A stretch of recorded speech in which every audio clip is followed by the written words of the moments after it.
Je m'appelle Thibaut Kroglic et j'ai créé avec un ami d'enfance, Thibaut Guémard, la société de Néovel.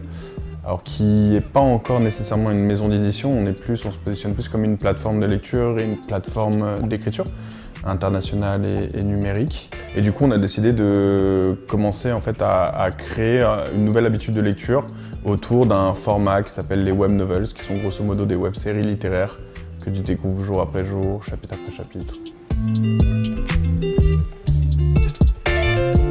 Alors, c'est pas nécessairement un choix, c'est plus en fait nous ça a été une découverte, donc avec mon associé c'est mon associé qui a commencé à découvrir ça, donc c'est web novel, donc ça vient d'Asie, et c'est suite à une lecture de manga où il s'est rendu compte qu'il y avait la suite de l'histoire qui se trouvait en web novel.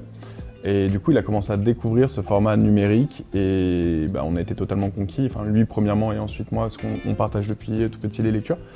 Et donc du coup, en fait, c'est pas une question je pense qu'il n'y a pas d'opposition entre le papier et le numérique. C'est deux expériences de lecture différentes qui vont chacun apporter leur lot de positifs et parfois de négatifs. Une web novel est plutôt une histoire longue, structurée en chapitres courts d'une dizaine de minutes de lecture en moyenne et avec des sorties quotidiennes. Donc l'avantage de ce format numérique va pouvoir permettre d'avoir des réels rendez-vous qui se créent pour pouvoir découvrir l'histoire et aussi la possibilité d'intégrer un rôle communautaire avec la possibilité d'interagir entre lecteurs et auteurs. Et du coup, souvent, vu que ces histoires sont relativement longues, généralement les auteurs commencent à les écrire sans avoir nécessairement écrit la fin de l'histoire. Et du coup, vont réadapter un petit peu la suite de l'histoire en fonction des interactions qu'ils vont avoir avec leurs lecteurs. Alors je vais structurer en deux types de concurrents, donc les concurrents à l'international. On a beaucoup de concurrents en Asie, notamment en Corée et en Chine. Et du coup, ces concurrents sont souvent plus avancés que nous.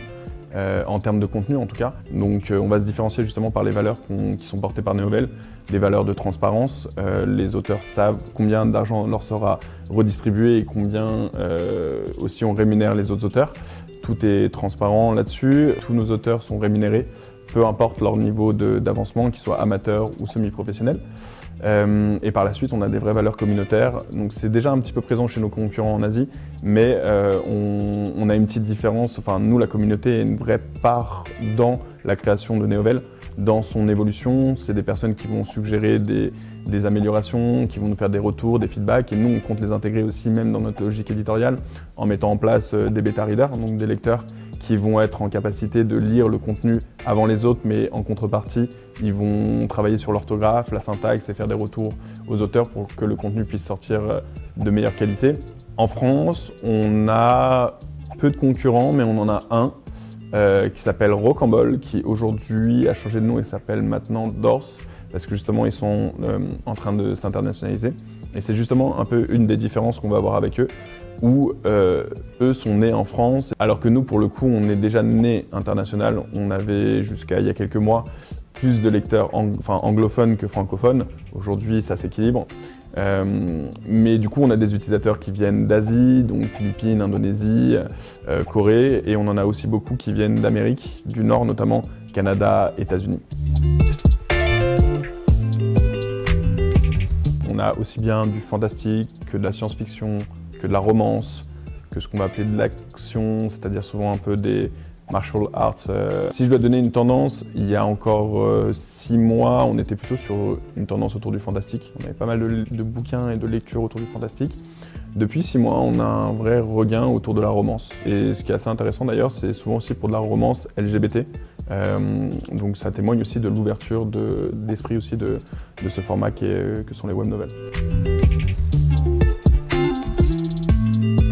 On a une plateforme d'écriture spécialisée qui s'appelle Neoupload, qui est accessible à neoupload.neovel.io et qui est aussi présent sur notre plateforme de lecture, donc qui est très facile d'accès. Une fois que vous avez créé votre compte, vous arrivez sur notre interface. Sur notre interface, il est très simple de créer un bouquin.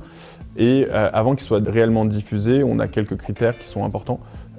Par exemple, premièrement, le fait d'avoir au moins une couverture, d'avoir une description, d'avoir un nom d'auteur, d'avoir un premier chapitre publié. Nous, une fois que tout ça s'est rempli, on reçoit une demande de validation.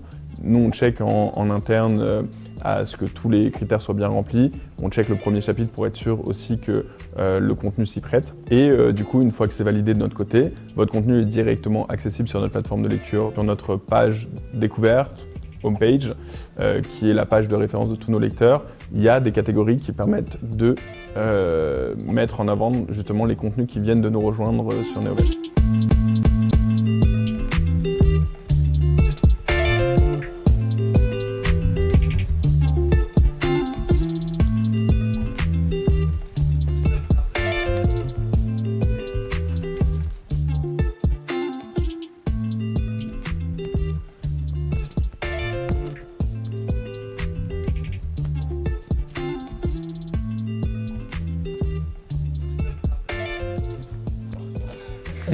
Tu galères.